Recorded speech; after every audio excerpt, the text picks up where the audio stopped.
So Mr. Trump has just issued another bombshell. He says South Africa shouldn't even be in the G20 Summit anymore. And as the world gears up for this month's G20 Summit in Johannesburg, that statement has sent ripples across global politics. Now, when South Africa hosts the G20 Summit this month in November 2025, this will mark the very first time that Africa is hosting the G20. And that's precisely why Trump's remarks about this South Africa not worthy to attend the G20 Summit stings so deeply. Because obviously, as we know, this is a milestone for the continent and it deserves to be treated as such. So in this video, we will dissect and see what Trump is really trying to say. And because we all know that not long ago, Mr. Trump issued another statement, another warning to the Nigerian government for not protecting the Christians who, according to him, are being unalived, or they are being hammered, as we said, by the Muslims. So this is one of the things that Mr. Trump has done. And currently, as we speak, there is a diplomatic crisis in Nigeria. So we don't really know what is happening, whether that particular threat will be followed up by military action soon or later. So let's unpack this together and see what this is all about. So in this video, we will dissect what Trump is really trying to say, because what we are seeing right now is not just about South Africa. It's about who gets to decide who belongs to what global table. And that, my friends, is very terrifying.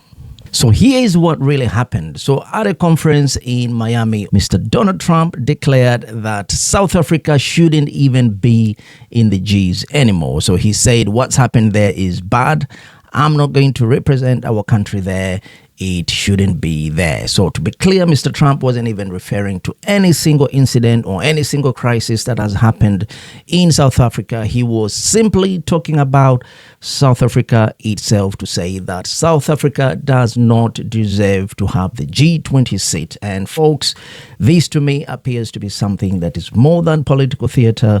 It appears to be something that is very, very personal. Now, there's no doubt that relations between Mr. Trump and Mr. Cyril Ramaphosa, the president of South Africa, have been deteriorating all year, particularly when that video was played at the White House in the presence of everyone else, claiming that there was the Geno in South Africa and that the white people were being unalived in South Africa. So from that moment on, things have not been good between the USA and South Africa. We also saw at that one point that the tariffs were raised unexpectedly and to such extreme ways to South Africa, which was very unfair. I'm not sure how the tariff is currently, but that was the issue at the time. And now, instead of attending the South Africa's G20 Summit, Trump has announced that no U.S. government official will attend. Now, we all know that Vice President J.D. Vance, who was initially expected to represent the United States, has now also canceled the trip. So no U.S. member, no U.S. representation will be present at the G20 in South Africa in 2025 this month. Now, we all know that Mr. J.D. Vance was scheduled to travel to Kenya as well after the summit, but also the Kenyan trip appears to have been cancelled as well. Now, according to Reuters and AP News, the U.S. is boycotting the entire summit, citing the so-called human concerns. Now, we all know these claims have been debunked. These claims have been dismissed. They've been discredited by so many people, and there are no such claims that white people are being unalived in South Africa. So what is Mr. Trump really saying? What is he trying to tell Africa,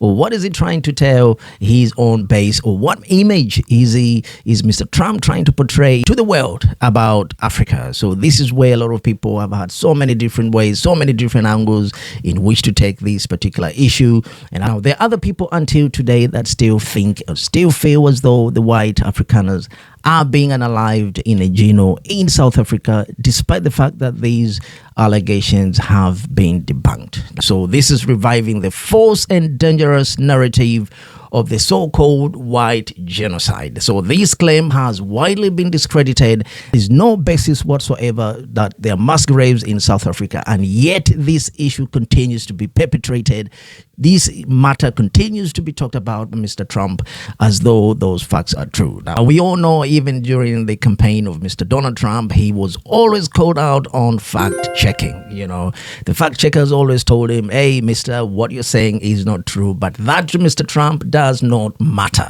As long as it comes from him and he says it is the absolute truth. So, which is quite a shame coming from a head of state, particularly somebody that comes from one of the most powerful countries on the world. So in trying to understand what is really happening, I think the most disappointing thing here is that when a superpower speaks in that manner, it shapes how the media, how investors, how ordinary citizens, and how people view Africa as a continent. This is quite unfair because for somebody who holds the highest office on the land must know that at the end of the day, when you are told that this is not right, this is not correct, this is not the right way of doing things, you've got to go by that sort of narrative and just listen and understand that that is the case. You can't just make up things like Mr. Obama used to tell Mr. Trump. This is a man that will just make up stuff and hope that it sticks on the wall, which is quite a shame, really. It's a shame that Africa continues to be painted in a bad light, and this is one of those things that you think is this could be one of those colonial little tricks that happens to continue keeping Africa where it's supposed to belong.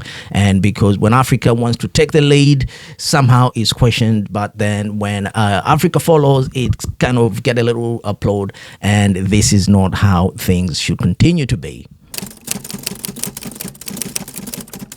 So what exactly is the G20? So this is not a club you can easily join in.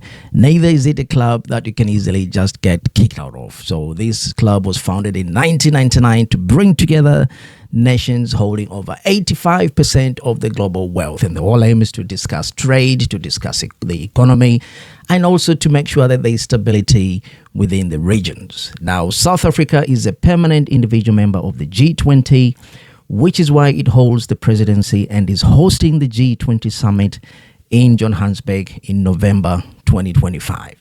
Now, historically, South Africa was the only African country with a full seat in the G20. This has not changed with the recent inclusion of the AU as the permanent member. So the AU joined as a collective representative of the continent in 2023, but South Africa retains its own membership status, giving the continent both a national and continental voice within the forum. So we've seen here that South Africa has got its rightful place within the G20, and it's got its own seat within the G20. It's got its own rightful place. It's earned its rightful place to be part of the G20. So it's not as if anyone can just come up with whatever they want to think about and say, well, listen, mister, we need to kick you out of the G20.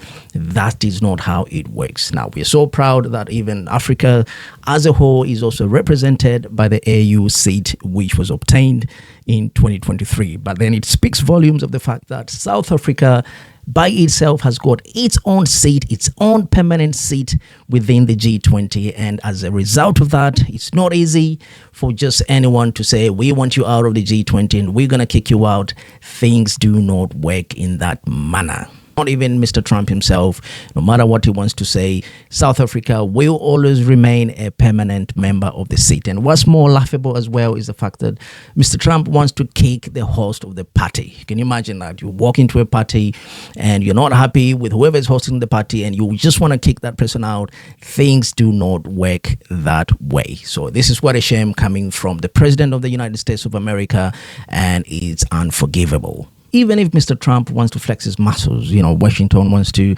prove a point. What is beautiful to see is that all these other countries like Brazil, you've got China, you've got the EU, India, they're not playing along with it. Chances are they are quite happy to attend this particular summit in Johannesburg in 2025.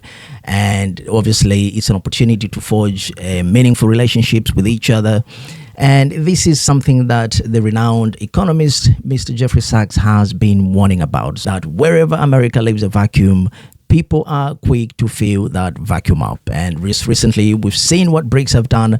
They've come up with their own payment system, which is the BRICS Pay. So obviously, that means people will no longer rely on the SWIFT payment to create global transactions. And this is such a good thing. And who knows what next might come up. So by the time Trump's get out of office, I'm sure there'll be a lot of mess to be tidied up, and it will be a shame for whoever takes on after Mr. Trump. So what are the global reactions of what Mr. Trump is doing here? So we've seen other people that are saying Trump's reactions will definitely backfire. And this is something American economist Mr. Jeffrey Sachs has been warning about for years. Mr. Jeffrey Sachs makes a very powerful point: when the United States steps back, others step in. And this is where Africa's diplomacy must rise to the challenge, to turn controversy into leverage and criticism into opportunity.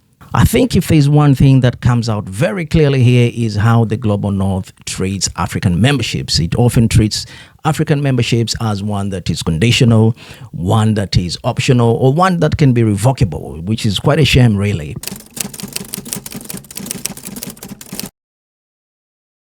So what's the bigger picture here? So what is the Ministry of Foreign Affairs in South Africa actually saying? So their message is one of unity and one of hope and one of peace. So the spokesman, Mr. Christian Perry, told the BBC that's the tone South Africa is taking in the G20 Summit. So it's standing tall and it's not apologetic at all. So this is one thing that Africa needs to start writing its own narrative. And we've seen this is going to be a very good start right from this G20 if America does not want to come by. In fact, if anything, it would be nice to see the media not even mentioning Trump on that particular day. But I know what the cameras will be. They'll be focused on that empty seat and they'll always be talking about that. And this will make Mr. Trump happy to say, look, they are watching me. So the best thing, the African media or whatever it is, they just need to focus on the agenda of that particular meeting, the G20 Summit, and forget about covering Mr. Trump and his empty seat. Because if South Africa stands tall, that sends a very strong signal, a very strong message to the world that South Africa and the rest of Africa, and that Africa is ready to lead. I think what is also good to see with the African nations is that what the message that they need to portray is that Africa cannot be graded, Africa cannot be ranked, it cannot be approved by the Western leaders. The idea that one country can question another member's country at the table just sounds ridiculous to me, because all these are sovereign states. We've got South Africa that is a sovereign state that has clearly earned its place to be in the G20. We've got America, India, Brazil, China. All these are countries that have their rightful place, and to be able to say they want them out of the G20 is sort of like saying, I am there and you are here and you're not worth it. And this kind of behavior is one of those colonial cards that is always played up to play on your mind, to play on your psychological mind of the African people, just to say you're not worth it, and it's not right. So Trump's comments may have been designed to humiliate, but instead they've spotlighted South Africa's role as a bridge between Africa and the global south and the developed world, because in diplomacy, every insult is an opportunity if you know how to turn it around. So what we've seen is we want to see South Africa take the lead. I think from what I've seen, in my own opinion, from the time Mr. Ramaphosa was humiliated at the White House, he's turned out to be a very visionary leader. He's turned out to be a very strong leader, and it shines all across because, like I say, there are very few presidents, never mind Africa, even in the entire world, that will speak openly about the genocide that is happening in Gaza. So he's one of the few leaders, Mr. Ramaphosa, that will always come across at every given opportunity that will denounce the genocide that is happening in Gaza. So this, I think, is something that always rattles Trump. It always rattles the White House when they hear the president of South Africa coming across very confident and speaking the truth. So as the G20 leaders arrive in Johannesburg, one seat may be empty, the one that was meant for Mr. Donald Trump, but his absence may just speak louder than his presence, because the world is changing, and for once, Africa isn't waiting for permission to lead. So this is it, guys. I would like to know what you think. If there's anything you think I've left out in this video or in whatever discussions that we're having here, please let us know. And if there's anything that you think can be added on to this particular video or that will make another good topic for next time, please let me know. So this is Nsiku Banda, and this is War We Are Reclaiming. Until next time, peace.